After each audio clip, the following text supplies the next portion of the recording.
So the first thing you need to know about journalism is that you are never really off. I met Donald Trump. When I interviewed Melania, I did Donald Trump as well. The most important thing to being a good journalist is to live life. It's not academic qualifications. Be tenacious. Don't be knocked back. People will be horrible to you. Horrible. But pay no attention.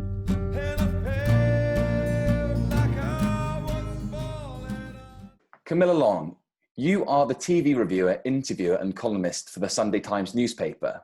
You have won multiple prizes in journalism, including Interview of the Year at the British Press Awards in 2010 and 2016. And you have interviewed many fascinating people, including Simon Cowell, Melania Trump, Imelda Marcus, Azealia Banks and Will Ferrell. Your success in journalism has even propelled you onto television, including appearances on Have I Got News for You? You were head girl at Oxford High School and studied German, Greek and Latin at A-level before going on to Corpus Christi College, where you read classics and were college president. You started your career in journalism at Vogue and then Tatler, the fashion and lifestyle magazines, before moving to the Sunday Times. It is an absolute honour to have you here with us and sharing your career insights and advice for people interested in careers in journalism. Camilla, welcome to Careers Badger. Hello. Camilla, I'm just going to ask you straight off the bat, how on earth did you happen to get into journalism, and has becoming a journalist always been the plan? So I definitely wanted to be a journalist from about the age of 15 or 16. I think when I was that age, it was the 1990s, an absolutely golden age for journalism. Journalists were sort of superstars, celebrity superstars, and there's a lot of money in journalism. So it was a very exciting, not very easy career path, I have to say, I then discovered. And I just thought, well, why don't I give it a go? And then I started to try and get into it because I didn't read journalism at university. I read classics, and I didn't do a journalism postgrad, which is an option if you want to, become a reporter. And so I basically just started from not knowing anything about the industry, not knowing anyone in the industry, apart from one person at BBC Radio Oxford who gave me a week's work experience, so thank you very much. But I really felt as if I didn't have like any kind of in, and it is a very difficult, industry to get into, partly because it's sort of small, it makes a lot of noise, but actually there's probably only a couple of thousand, full-time journalists, certainly only a couple of thousand full-time photographers in London. And so I found myself having to really knock quite hard on the doors. Without any immediate, obvious, sort of talents to bring to the table, which is, of course, the issue is that if you don't have any training in it, you don't have any qualifications, people don't really know what you're going to bring to the table. So I found myself having to, I remember when I was about 21, 22, I'd just graduated and I needed to get a job somewhere. I couldn't afford to live, just without, I needed to find a full-time job, and most of the places were only offering work experience at that point, which I personally think can be a waste of time, because we all know what the job involves. And so I sent out 65 applications to every paper, every magazine, every desk that I could think of, asking for, work, or, and I got probably 2 days on the Telegraph of shift work on their diary, which I found very difficult and I didn't like at all. And then I managed to, very luckily, I got 63 no's back, but Vogue offered me an admin role, which was my way in, and I feel very, very lucky that I got that. And it was an amazing eye-opener. It wasn't obviously the end of journalism that I was expecting to end up in, but then I was open-minded and I didn't mind where I ended up. I think if you're female, you can sort of end up going to magazines quite easily because the competition is less, and it deals almost exclusively with women's sort of interests. And so I think you can end up in magazines sort of almost by default sometimes, especially if you are called Camilla. And so that's what happened to me. And then I got a job on Vogue, and I got a job on Tatler, which was absolutely amazing working with Geordie Gregg, who is now the editor of the Daily Mail, and I've never looked back.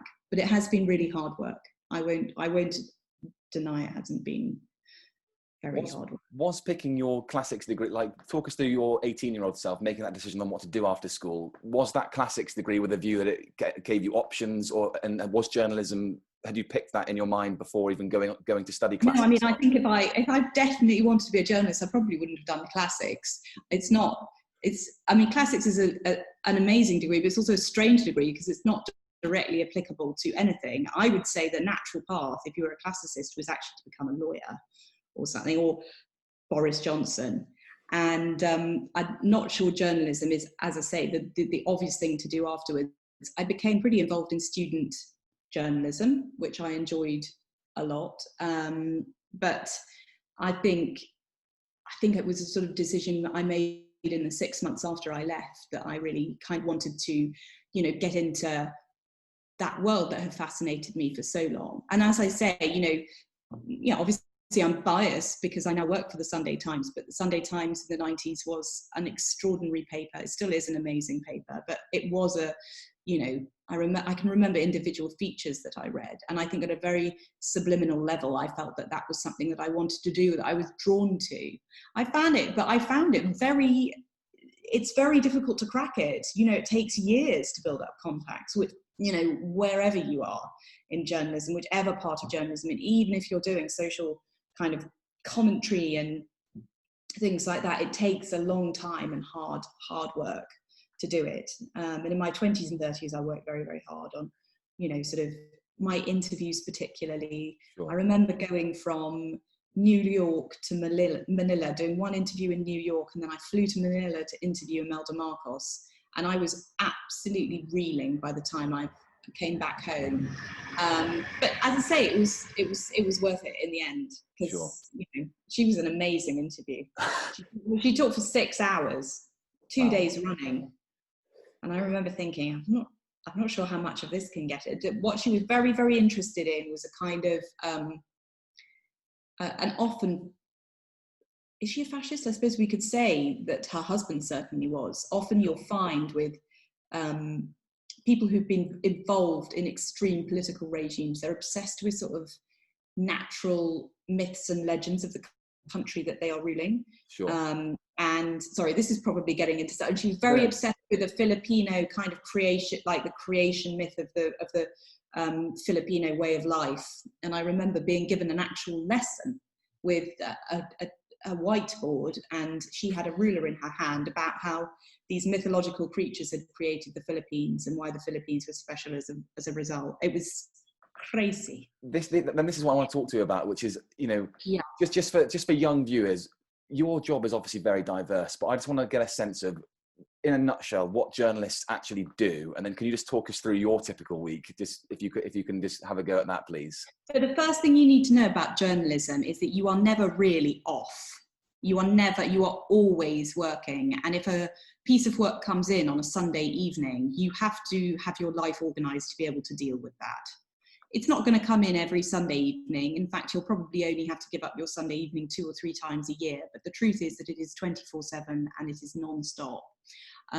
Less so for me, because I do have a sort of regular column that I know roughly when that's going to happen. But if I have put in to interview somebody who's really big and famous and they decide that they want to see me tomorrow in, Barbados, then I have to get on that plane and go and do it. So you have to prepare yourself for to be quite dedicated to it and give all your time to sort of, making sacrifices. Sure. But that's the same in many jobs. If you were a doctor, you would find your early career incredibly sort of busy with things like that. So it's not unusual. But if you think that journalism is kind of sodding around on Twitter and just then dashing off 800 words, well, for some people it is. But I personally believe that proper journalism takes real slog. It's talking to people, it's phoning people, it's not DMing them, it's getting a feel for what's going on the ground. Sure. If I do political stories, I like to do them by going to the place and talking to people, and they can be unbelievably hard work because you probably need to talk to 30 or 30 people in order to get a decent story, a decent feature together. So I really have to, brace yourself for those. And then you have to write it afterwards. So I will, if I'm doing a big story, I will start at sort of, 7 a.m. in the morning, and I may not finish the one. I try not to do that quite so much these days because obviously I've got kids now, but it is, Who decides what to write? Is that do you, as the journalist, is that your decision or editor's decision? When you're starting out? It's completely organic. So if you have a great idea, that will get commissioned. If somebody comes to you with an idea that's great for you, that's even better. You kind of, it's a rolling thing. Stuff happens really fast as well, and it's often about judging when the story, you want to get the story happening at the right point. So earlier in this year, when I interviewed Lawrence Fox, who's a very fascinating person to interview, he's fearlessly honest, and he says himself he's got no filter. He talks, and then he doesn't have any filter. No, I don't know. It's sort of 30 years ago, most interviews used to be like that because people didn't have filter, and the age of cynicism had not come in, and people were accepted at face value. And now we live in quite a judgmental atmosphere. People are more frightened to say what they truly think, and I think we will come to value people who have the balls to be honest about what they think much more as things go on. So he was very, very honest. But when that came up, and I realized I immediately had to do it, and it was going to be a great interview, and he was riveting. Sure. And then just from my perspective, I'm interested to know, you've written a feature piece or whatever, you've written your column. Talk me through the feeling of when the process, does it get reviewed, and then the feeling when it gets launched and is published to the world? What's that like? Oh, I mean, it's very satisfying. I mean, if you're self-critical, which I am, you obviously read your copy with kind of one eye closed, hoping that you haven't made any mistakes, or there hasn't, stuff hasn't slipped through the sofa cushions. So you can ruin your Sunday if you've done something and it's not quite right. Sure. Which, obviously very rarely happens, but sometimes it does because humans putting things together, but and specifically me putting it together. But it's great to see your stuff printed. I enjoy writing so much, so that's my real pleasure in the whole thing.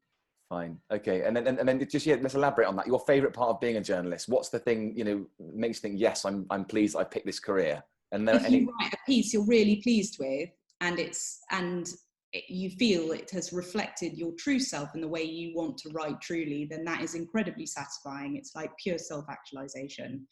And obviously it's nice for other people to enjoy that, or for people to talk about your work, or for things to have some impact or change things or make things better. Obviously that is great. Sure. And that's where you should go into journalism, because you want to bring something to the table. You want to change something if you feel passionately about something. But I would emphasize hugely going back to basic principles with journalism, which I think we are seeing evaporating a tiny bit, which is actually, it's quite hard work, and you need to do the phone work, you need to do the research. There are a handful of people who are obviously wonderful columnists who can, riff on almost anything, but, to write, proper columns, proper features, you need to do the legwork as well. You need to be reading the reports, talking to people who matter. Sure. I try and do that.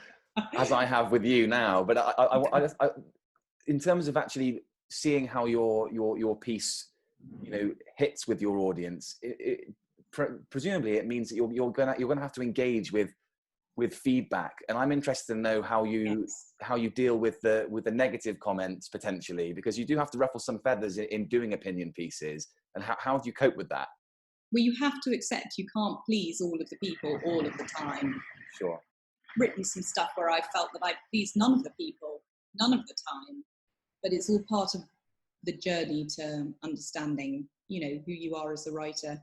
I think I would absolutely advise, if you are wanting to become a journalist, as in anything in life, dial down the importance that social media plays in your life to almost nothing, and treat it as white noise. If you find the feedback useful, take it as useful, constructive criticism. Definitely don't listen to anybody who is trying to attack you personally, because that is not helpful at all. It's pointless. It's a pointless. I mean, there's an enormous amount of outrage and anger and posturing online, which I think is completely unhelpful to the formulation of proper thinking. And as I was saying to you before we had this chat, I think that we will look back on social media and our exposure, the huge amount of exposure we have to social media and the emotions that go with that, is actually quite damaging in the future. And we will treat it in the same way as we look back on people who smoked 80 a day thinking it wasn't going to affect them. I think we will learn to minimize and control the way that social media affects our lives. I mean, you know, in normal life, before social media happened, you wouldn't go into a pub and have every single person in the pub turn round and scream at you that you were this and that and the other. It is an unnatural... Behind a mask, yeah, right? Exactly. It's an unnatural, unhuman experience to go Sure. into social media, and you should treat it as such. So I use it, I find it amusing, and you have to remain amused by it. Otherwise, you know, because that's one of its main functions, is entertainment. But don't engage with it too much. Sure. Don't get into kind of fights online. Don't, you know, put your stuff out there, kind of see what people say, be curious about what people say, but remember, none of it is real. Everyone should have to like scan a passport so that it's definitely them writing whatever they write on social media, in my opinion. But anyway, let's move on. You are a school teacher, so you would like ID checks at every single stage. Of course I would. Of course you would, and we would have to write reports later about what we thought. So, you're absolutely right. I can understand that you'd be up for that. Yeah. And then we're talking about the challenging parts of the role. What are the hardest parts about being a journalist? I find it very difficult to deal with, you know, people who are personally angry with me. That's not great. I mean, I really admire a writer of the caliber of Lynn Barber, who is the finest interviewer alive today, because she has written many pieces about many people, and not all of them have been complimentary. But she is very robust about it. She just sort of says, if you see them at a party or you run into them or have to deal with them, just go up and say, oh, hello, how are you? Sure. And I think that's the best way to deal with it, because actually the truth is that, you know, there's nothing harmful about the truth, really, when you've written down, you know, stuff that's real. If it is true and it is an accurate picture, it's not actually harmful. And you know, question from me, we've got, like, for example, you did your recent Stanley Johnson interview. Yeah. How does that work? Because obviously he's got a book that is being republished of some kind, and is that the incentive for him to want the interview? Did he approach you for the interview, or did you think he'd be a good person? No, I approached him because I saw a piece which said that he was going to reissue the virus. Sure. And I thought, well, this sounds interesting. It sounds at once very funny, but then also really awful as well, because obviously we are in the middle of a pandemic where thousands are dying every day. And I think it's an interesting angle to come from, when you maybe don't need the money, and certainly maybe don't need the exposure. Stanley's very like Boris. He's unbelievably ebullient, I think is the word. And he was very ebullient. I will say that lockdown has affected my ability to do interviews in a kind of normal way. Interviews are normally quite unnatural, sort of fraught occasions. They're like sort of very, very sort of stiff cocktail parties, because nobody wants to say the wrong thing. And, you know, you have one of you really wanting to get them to say the wrong thing, or not, or say something that's revealing, whatever. And then, you know, the other person is trying to be very nice, but not say the right thing. Anyway, So, but with the lockdown restrictions and the kind of, you know, not being able to kind of be even physically normal around each other, I think it has, you know, increased the difficulties of that. But that's a minor point, which hopefully will not affect us for much longer. Sure. And presumably he has no control of or any of your guests have no control of the output. There's no sort of prearranged list of I'd like this covered. You just do what you like. Is that how it works? No, although I do enjoy it if interviewees say what they would like to be covered, because I can You Make can probably sure. tell where that goes. Yeah, I do. I like to know what they don't want to talk about. I remember going to interview David Hasselhoff, and there was he gave me the PR gave me a list of things that I was not to mention. And I think the top of the list was I was not to mention the drunk video that he'd been done, that his daughters had done of him eating a hamburger and using them when drunk, or whatever it was. I can't remember quite. But I remember thinking, well, there's my first question. Yeah. So if you're thinking of becoming a PR, just don't reveal where the bodies are buried. Yes. That's my advice to your journalists. Don't let them know what the zone of contention is. I think that's absolutely brilliant. I'm interested for young people. What can they be doing right now at school, perhaps at university, that will help their applications stand out? What advice would you be giving them to be doing right now? Maybe clubs, activities. The most important thing to being a good journalist is to live life.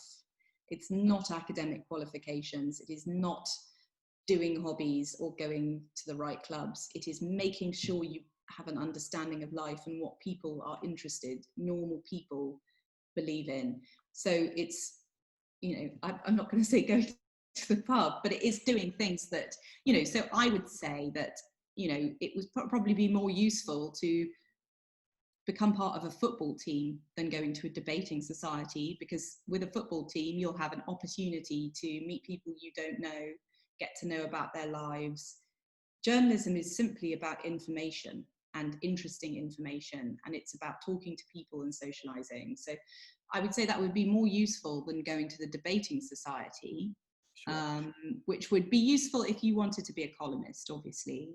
But in terms of, you want to, understand how other people live and be able to report that. And I think the best way is to, just trying to think if there's any helpful kind of hobby. Do anything that will kind of take you out of your comfort zone and take you away from people that you've known for all your life. Sure. Travel to places. If you're curious about protests, go to one.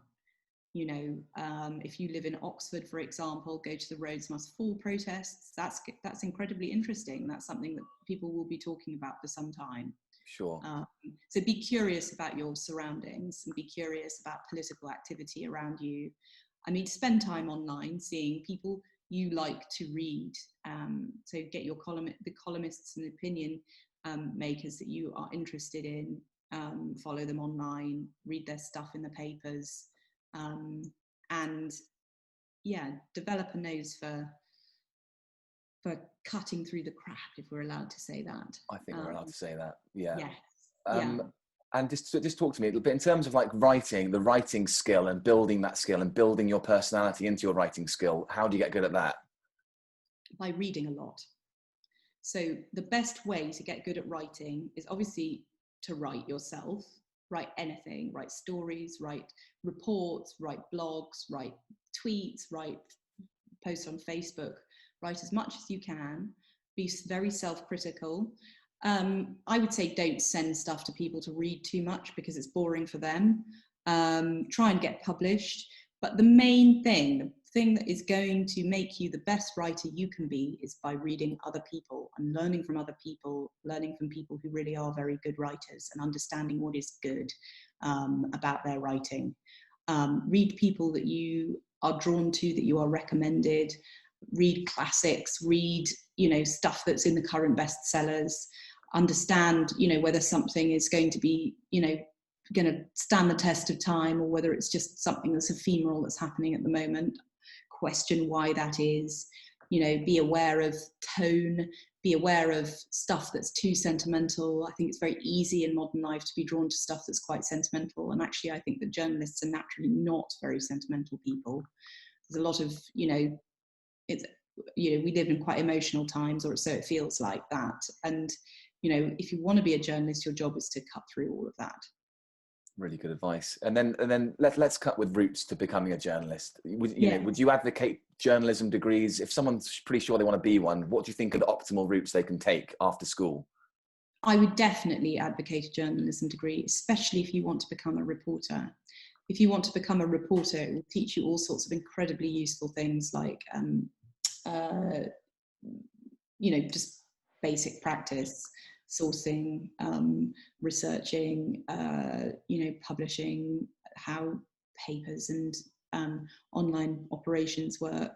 You may discover that you want to be a data journalist, or you want to be an opinion columnist, and it really helps to be able to, I'm eternally jealous, for example, of people who have shorthand. The number of situations that I find myself in, even sort of down the features end of things, where I would be delighted to be able to write stuff down very, very fast, is quite more than I thought it would be. So, don't turn your nose up at basic skills like that, which will help you later on make your job much, much easier. Any specific universities you're aware of, Camilla, by the way? Yes, well, there's a great journalism course at City University. It's a one-year postgraduate course. There's, I think other universities do offer equally good journalism courses. I think, is there still one at Cardiff? I think there's one at Cardiff too, but there will be many journalism degrees. There's obviously, you can go to America if you want to do, your degree at Columbia. There's a School of Journalism in Columbia, which is, equally good. I didn't train as a journalist in any way. I did it all on the job. So you can actually do that. However, I think that, papers look through people who are doing journalism degrees at journalism schools in order to find the people who are really good. And I think you might find it easier than I did to get into a paper or to a news outlet than I did if you had a proper degree. Got it. And then I'm just interested more about, you talked about 65 applications or however many it was. Yeah. And what advice would you give? What's the best way of getting in touch with people that make hiring decisions of newspapers or any media outlet? What advice would you give to actually getting your foot in the door? How are they going to do it? You just need to, if you want to be a reporter, just get stories. Very simple. If you want to impress people, if you want them to get to run your stuff, then you just get stories, talk to people, make contacts, make political contacts, get your stories. That is the easiest way to get into it. And then you get a story, then then what do you do? So you find something really new and novel, and then you approach who? A news editor. Okay. Yeah. So if you have a new piece of information, you think would make a good story, you approach a news editor. I'm sure most news editors will be very helpful to young journalists who are bringing them good stories. I'm trying to think about the features end of it, because it is slightly different with that. Because obviously, it's good to get stories, whatever type of journalist you are, but I think it's slightly different with features. I think it helps if you can prove you're a funny writer, because people always like to run funny writers or opinionated writers, but kind of establishing yourself as a funny or opinionated writer does take quite a lot of time. You need to meet the right person who's willing to kind of run your stuff. So again, as with any job, it's a lot of hustling and tenacity and getting in the room and meeting people who you think, you could give your story to. But, you need to be offering good stuff. You need to see yourself as a salesperson in a weird sort of way, because you need to be offering something that they can sell in their paper. Can we talk about money for a second? Yeah. How much can a starting out journalist fresh out of university, say, earn? And then once you're established, you're a serious writer, what sort of salaries can you expect? I have no idea. Fair. Does it vary? It varies hugely, and it varies according to your, your experience, the number of people you've got kind of interested in your stuff, the kind of impact of your stories. I wouldn't go into journalism for the cash. That's what I would say. Sure. I don't think it's, go into banking or legal work if you want to earn, proper big money. Sure. But journalism is a creative industry, so it's sort of, and that's what's so amazing about it, is it's kind of precarious. It changes really quickly. you know, you have to kind of keep ahead of it. And you do that, as I say, by gathering information. You know, Sure. if you're the school gossip and you absolutely love, and I'm afraid this is how I discovered I really wanted to be a journalist, was I absolutely loved finding stuff out about people. I was really curious. I just wanted to know why this had happened, who'd done what had happened. And it was always, you know, a proper on a Sunday morning after a Saturday night out, I would be doing the rounds to find out who'd done what. And, you know, I think if you have that temperament, if you're interested, I mean, some might say nosy, then that is a good place to begin.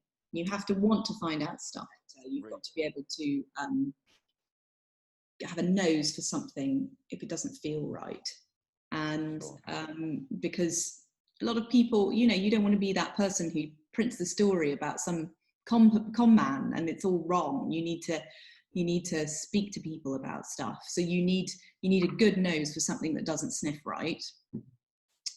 It helps if you're a great writer, you know, it helps, that helps, obviously. I say it only helps because actually some brilliant reporters, you know, obviously the most important thing is the story, and, you know, somebody else will probably write it in the, you know, physically do the writing, or someone else. That's why you get sometimes you'll get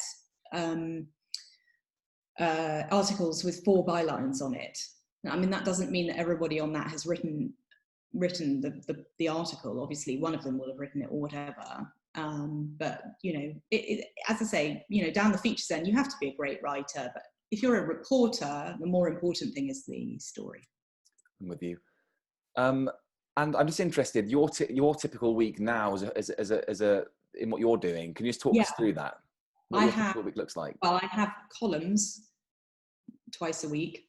So on Monday, I'll watch all my telly and I'll write my TV column on Tuesday. Wednesday, I will be dealing with my proof and doing, you know, sort of research for other articles, you know, maybe writing interviews. Thursday's research for my main paper column, my opinion columns. That's reading all the papers. The other thing is you have to read all the papers and all, you know, online stuff as much as you possibly can every day. You need to be really, really aware of everything that's going on in the papers. If you're interviewing someone, will you listen and will you digest every single interview that they've done recently, just so, you know, because you don't... Yes. So when I go to do an interview, I will read all of the recent interviews that they've done, and I quite like doing interviews that they've done 20 years ago, maybe when they're less famous, when they kind of like drop more hankies, so you get a better sense of who they are. Because after 20 years of interviews, people are a bit more guarded. They're trotting out the same anecdotes. The reason you read other interviews is to eliminate repetition. Yeah. Mostly what you don't want to do is produce an interview that's pretty much the same as every other interview that has been. And also, you know, don't feel you have to say something about someone that is like the general public persona. The general public persona. Celebrities are often famous because they have a cast iron, nailed on public brand. And a really good journalist will try and tug at that and pull at the sides and see what they're truly like underneath that. And you have to look for clues, as I say, in interviews that happened a long time ago, talk to people who knew them maybe or knows them now. And you need to, it's always, you know, you should always be seeking to create something new as opposed to something you've heard before, or, you know, that people, you know, is the narrative today. You should be setting the agenda with your stuff. Your best career moment, the best interview, the most interesting thing that you've come across in your career to date, if we can do that. Oh, well, I mean, I met Donald Trump. When I interviewed Melania, I did Donald Trump as well. I mean, I interviewed Donald Trump as well. You went in an elevator with him? I went up in an elevator with him and I interviewed him later. And he was unbelievably charming. I think it's possible that he was thrilled to see journalists, especially, and I, you know, especially sort of 25-year-old, sort of giggly journalists from, From social Britain. magazines. Yes, Yeah, and yeah. I remember I was with the stylist in the elevator, who was an unbelievably beautiful girl, and I think he was quite thrilled to be shut in there with us. And but he was very, very charming, but quite dandruffy. Yeah, I read that. I read that, yeah, and you talked about Melania putting her fingers through his hair at a later stage or something in that article. Yes, you're right. You're right, he did. And you sort of had this kind of strange image of her raking those talons through his hair and stuff kind of like coming off in them. But yeah, He was very funny. He was very good copy. He sort of compared his wives like racehorses. oh my Kind gosh. of, he sort of, you could see him almost being pushed to rank them. Sure. And Yeah, fine. I get the sense. Oh, fine. Yes. Yeah. And then presumably have you ever been starstruck, or because you've been so, you've had loads of appearances now, when you first started out, were there ever the moments where you were just like, oh my God, this is this person, or did you soon get over that?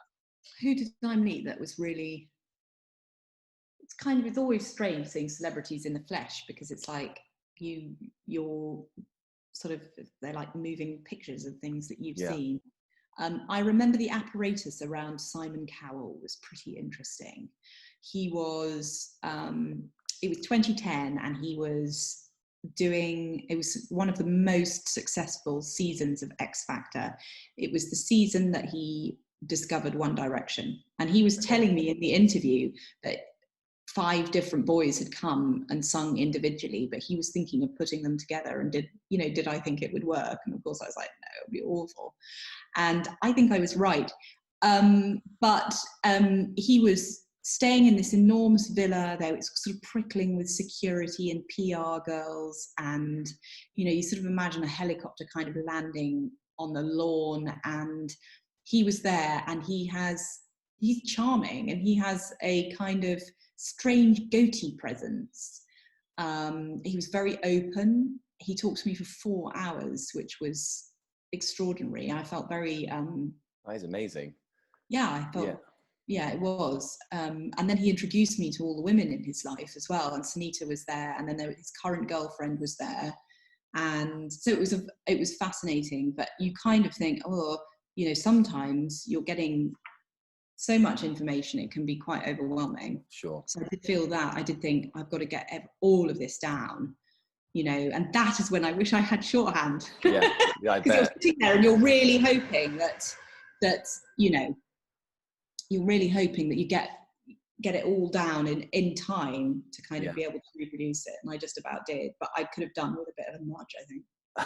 And then I just lastly, I'm really interested in, when things don't land how you hoped, how do you keep yourself in the right mental headspace for the game that you're in? Have you got any strategies on that? Well, because it's all so fast, you're just into the next story. So you can be annoyed for a day or two that it wasn't quite your best piece, or, maybe you've kind of botched something, but the cycle moves on really, really quickly. So at once you feel like you're only as good as what you wrote 2 days ago, but also you're over what you wrote 2 days ago, and you can kind of canter on. But it's very fast. So you just have to keep going. That's why I say it can be quite exhausting, because the beast must always be fed. Sure. There's always tons of space to fill, and you just need to focus on the quality, I think. Brilliant. Camilla, any last pieces of advice you want to share with young people? Don't let social media pollute your mind. Don't let it make you think that it's real life. Stay connected to real life. If you want to be a journalist, it's much more important to know what the man on the street is thinking than what Kylie Jenner is thinking. And be tenacious. Don't be knocked back. People will be horrible to you. Horrible. But pay no attention. I think that's brilliant. Camilla, I feel very, very empowered by that. But no, listen. Good. Please don't stop being a geography teacher and come and be a journalist. No, I won't. Don't worry about that. But listen, thank you so much for your time. I really appreciate it. Pleasure. It's and everyone else will do. So thank you so much.